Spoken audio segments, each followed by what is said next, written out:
Atenção! Começa agora uma teleaula de História do Ensino Médio. Você vai assistir a teleaula de número 5. Bons estudos!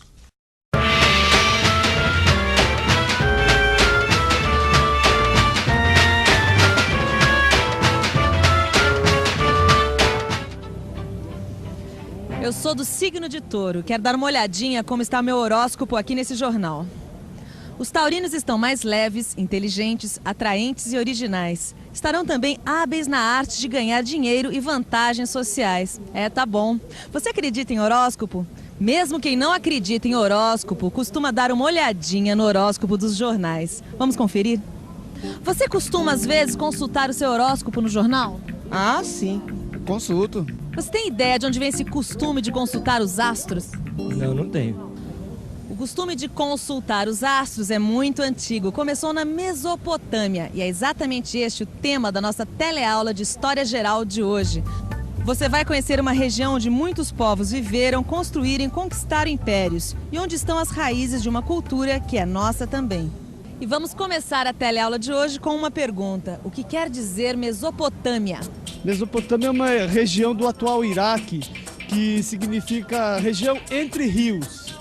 Entre os rios Tibre e Eufrates, se eu não me engano.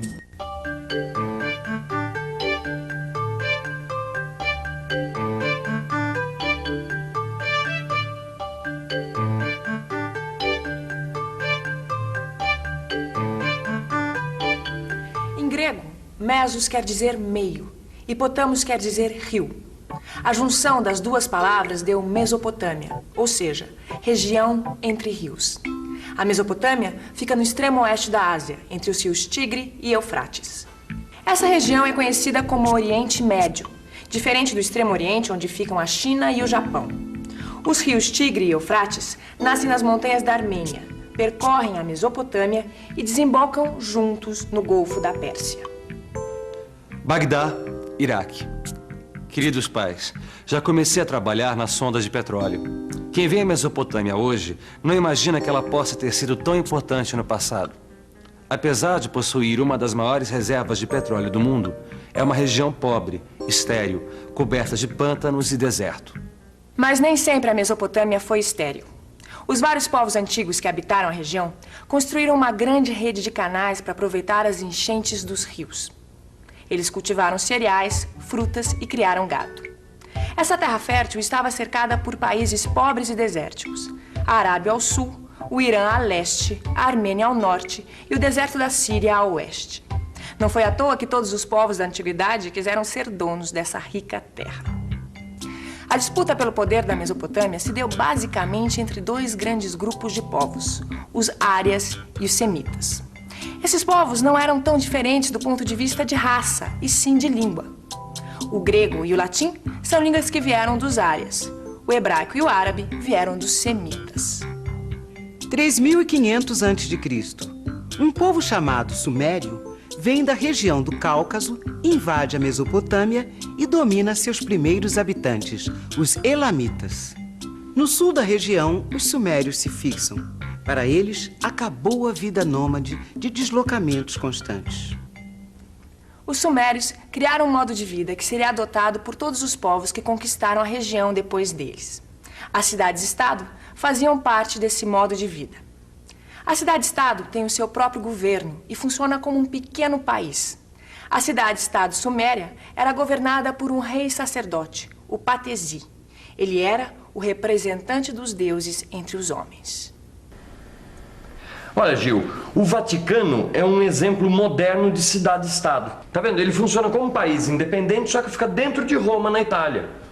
Mas, Vicente, me diz uma coisa. O Patesi do Sumério não é equivalente ao Papa no Vaticano? Porque, mais ou menos. Ele era o representante dos deuses entre os homens, não é isso? Tudo bem. Assim como o Papa é representante do Deus dos católicos aqui na Terra. O negócio é que o Patesi também administrava a cidade, coisa que o Papa não faz. Ah, mas vem cá. E os sumérios, além de criar cidades e estados, o que eles fizeram, hein? Os sumérios drenaram os pântanos. Construíram diques e canais para aproveitar a água dos rios Tigre e Eufrates. Levaram a agricultura para a Mesopotâmia. Por causa disso, a região logo se transformou no celeiro do mundo. Olha só, Gil, a região da Mesopotâmia tinha deserto e pântano. Tá não certo. tinha montanha, não tinha pedra, não tinha floresta para tirar madeira, quer dizer... Mas peraí, onde você tá querendo chegar, Vicente? Não tô entendendo. Não, a minha pergunta é a seguinte, Ah. que material de construção os sumérios usavam para construir os tais diques e barragens que eles faziam? Oi, você sabe quem inventou o tijolo? Não tenho a mínima ideia. Quem inventou o tijolo foram os sumérios. Eles não tinham pedras para construção. Por isso, usavam tijolos de barro cozido pelo sol para construir casas. O barro cozido não serviu só para fazer tijolos. Os sumérios precisavam registrar quantas cabras havia nos pastos, quanto cereal havia nos armazéns. Para fazer essa contabilidade, eles escreviam em placas de barro como esta, com uma cunha de madeira. Essa forma de escrita se chama cuneiforme. E a prosperidade das cidades acabou atraindo outros povos e mais invasões. 2300 a.C. Bandos de nômades semitas fogem do deserto da Arábia. Divididos em 2 grupos, acádios e amorreus se fixam na parte média da Mesopotâmia. Os amorreus constroem a cidade de Babilônia na margem do rio Eufrates. 2100 a.C. Os 2 grupos semitas entram em choque. Os amorreus da Babilônia dominam os acádios e unificam a Mesopotâmia, sob o poder do guerreiro Hammurabi. Hammurabi começa a construção de uma imensa muralha em volta da Babilônia. Além de guerreiro, Hammurabi era também legislador. Gravado nesta coluna, em escrita cuneiforme, está o famoso Código de Hammurabi. Dê só uma olhadinha.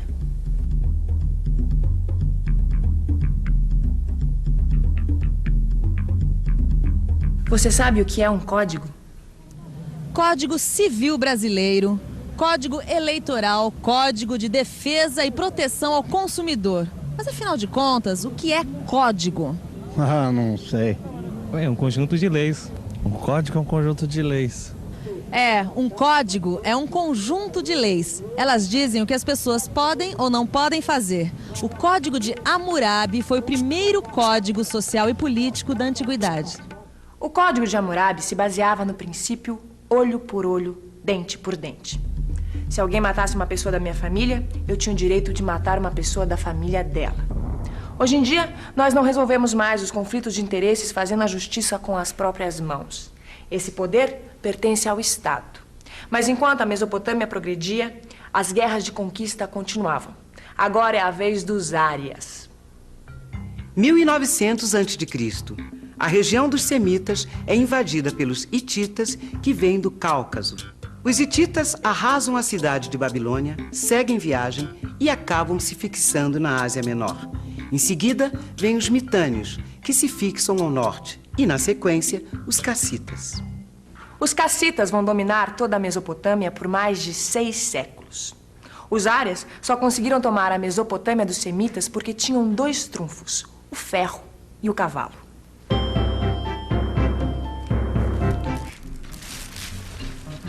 Além de invadir as nossas terras, os árias ainda nos obrigam a ensinar tudo o que sabemos. A escrita, as leis, os costumes.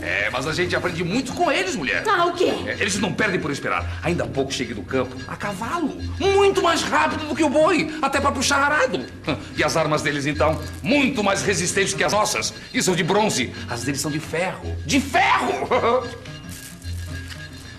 Mas Vicente, olha, os semitas não ficaram assistindo a dominação dos árias sem fazer nada. Não, isso eu Como sei. você viu, eles também aprenderam a usar armas de ferro. Não, até aí tudo bem, melhor pra eles. O que eu quero saber agora é o seguinte, quem sobrou dos semitas pra reagir contra os árias? Sobraram os assírios, que viviam no norte da Mesopotâmia. Aos poucos, contando com a ajuda de um bom exército, os assírios dominaram todas as cidades da Mesopotâmia. Os assírios conquistaram um grande império, que ocupou desde o Golfo da Pérsia até o Mar Cáspio, desde o Mar Mediterrâneo até o Planalto do Irã, inclusive o Egito. Mas os assírios eram conquistadores cruéis. Os primeiros a se rebelar contra essa crueldade foram os caldeus, povo semita que vivia na Babilônia. Eles se aliaram aos medos, que eram árias, e viviam no Planalto do Irã. E conquistaram tudo. O maior conquistador caldeu foi o rei Nabucodonosor. Os prisioneiros das guerras eram levados para a Babilônia como escravos. Lá, tinham que construir muralhas e os magníficos jardins suspensos. Eles foram destruídos, mas ficaram conhecidos como uma das 7 maravilhas do mundo antigo. Todo esse poder subiu à cabeça dos reis que vieram depois de Nabucodonosor. Eles começaram a relaxar com a segurança. Resultado, os persas, outro povo árabe de onde hoje fica o Irã, capturaram a Babilônia. E a Mesopotâmia virou uma província do vasto Império Persa, comandado pelo rei Ciro. Mas todos os povos que dominaram a Mesopotâmia adotaram o modo de vida dos sumérios. Aprenderam a plantar e colher. Fizeram obras para controlar e aproveitar as enchentes e usaram a escrita cuneiforme. A forma de governo também era a mesma. O rei representava o deus da cidade na terra e tinha poder absoluto. Os territórios que formavam o império podiam ser de 2 tipos: províncias submetidas e províncias vassalas. Veja como era a vida nessas províncias. Oh, meu irmão. E então, como é que tá a tua província? Tornou-se uma província submetida, meu irmão. Agora os persas mandam em tudo por lá. E a sua? Uma província vassala. Quer dizer, a gente mantém o nosso próprio governo, mas não precisamos mudar os nossos costumes, nem falar a língua deles, nem rezar pelos deuses deles. Deve ser melhor do que morar numa província submetida. É, mas nem tanto. A liberdade é vigiada, temos que pagar impostos em ouro e soldados. Nada é perfeito. Fosse como fosse, sempre existia uma casta governante que dizia o que o resto das pessoas tinha que fazer. Os sumérios obedeciam aos juízes, os assírios aos militares e os caldeus aos sacerdotes. Além da classe que mandava, havia uma corte de nobres que eram descendentes das famílias mais antigas. Os homens livres, lavradores e soldados, e os escravos, quase sempre prisioneiros de guerra. Todas essas categorias estavam no Código de Hammurabi. Graças ao código, os povos da Mesopotâmia não dependiam totalmente da vontade dos governantes.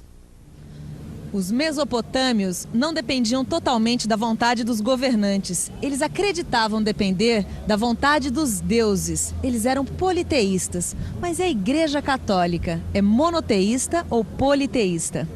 Monoteísta. É monoteísta que acredita em um só. Monoteísta é quem acredita que existe só um Deus, como os católicos. E politeísta é quem acredita na existência de muitos deuses. Os deuses dos mesopotâmios se comunicavam com os homens através da natureza. Os assírios e os caldeus acreditavam nas mensagens dos astros. Cada templo era também um observatório astronômico. Eles desenvolveram a astronomia e a matemática.